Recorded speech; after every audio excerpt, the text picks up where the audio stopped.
આજે હું ગાંઠિયાનું શાક બનાવીશ। ગાંઠિયાનું શાક બનાવવા માટે મેં ઝીણી કાપેલી ડુંગળી લીધી છે, લીલા મરચાં અને ઝીણા કાપેલા ટમેટાં લીધા છે।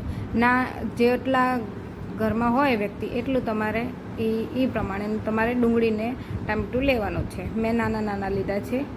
આ 2 વ્યક્તિથી 3 વ્યક્તિ માટેનું શાક છે। ગાંઠિયાનું શાક બનાવવા માટે તેલ ગરમ થઈ જાય પછી એમાં રાઈ જીરું એડ કરીને હિંગ એડ કરી દઈશું।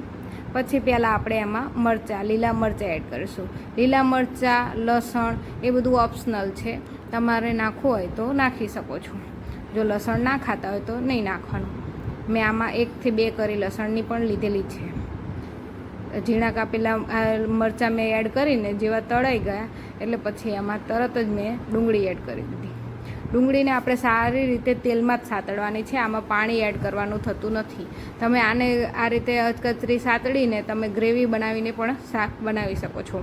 મેં આખી રાખીને પછી ઓલા મેસરથી મેશ કરી છે, એટલે તમે તમારી રીતે કરી શકો છો।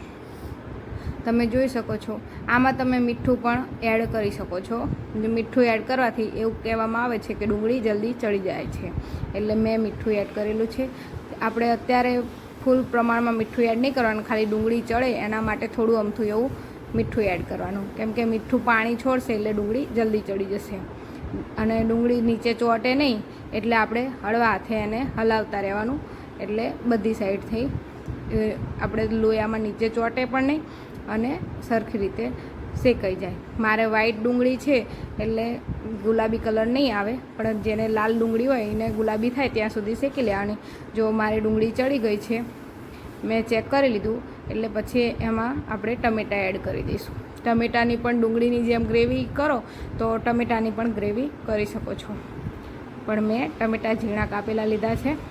આને પણ હળવા હાથે હલાવતું રહેવાનું। મીઠું તો અંદર છે જ એટલે આનું ટમેટાનું પાણી છૂટશે એટલે આ ટમેટાં પણ એકદમ મેસી થઈ જશે।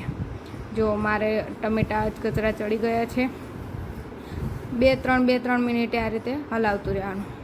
હું આવા અવનવા વિડીયો લાવતી રહું છું। તમારે મારા ચેનલમાં અવનવા વિડીયો જોવા હોય તો મને કોમેન્ટ કરતા રહો। મારે ઉપર વિડીયોમાં તમે જોઈ શકો છો ટમેટાં અને ડુંગળી સારી રીતે ચડી ગયા છે, એટલે હવે હું આ રીતે ચમચાથી એને મેશ કરતી રહીશ સાથે સાથે, એટલે સરખી રીતે મેશ થઈ જાય।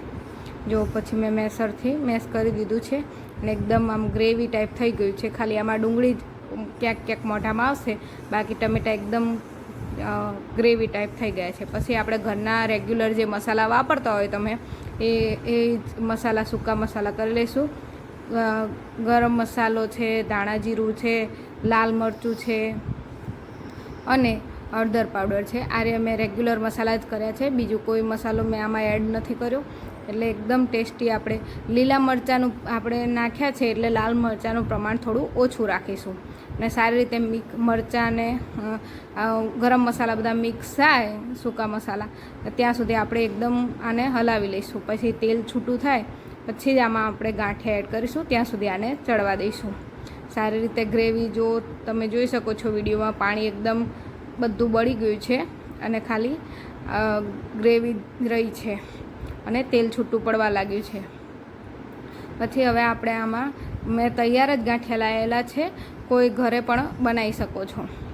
ડાયરેક્ટ આમાં ગાંઠિયા સેવ પાડી અને આમાં પાડી શકો છો અને ચડવા દઈ શકો છો। આને 2 જ મિનિટ ગરમ થવા દેવાનું, પછી તરત સર્વ કરવા માટે આપણે ગાંઠિયાનું શાક તૈયાર થઈ જાય છે, કેમ કે આના ગાંઠિયા જેમ જેમ પાણી પીશે એમ ઘટ થતું જશે, એટલે આપણું શાક એકદમ ચટપટું અને ગાંઠિયાનું શાક તૈયાર છે।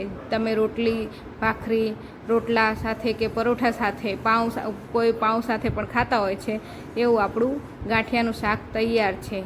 મારી ચેનલને લાઇક, શેર એન્ડ સબસ્ક્રાઈબ કરો। ચલો ખાવા ગાંઠિયાનું શાક।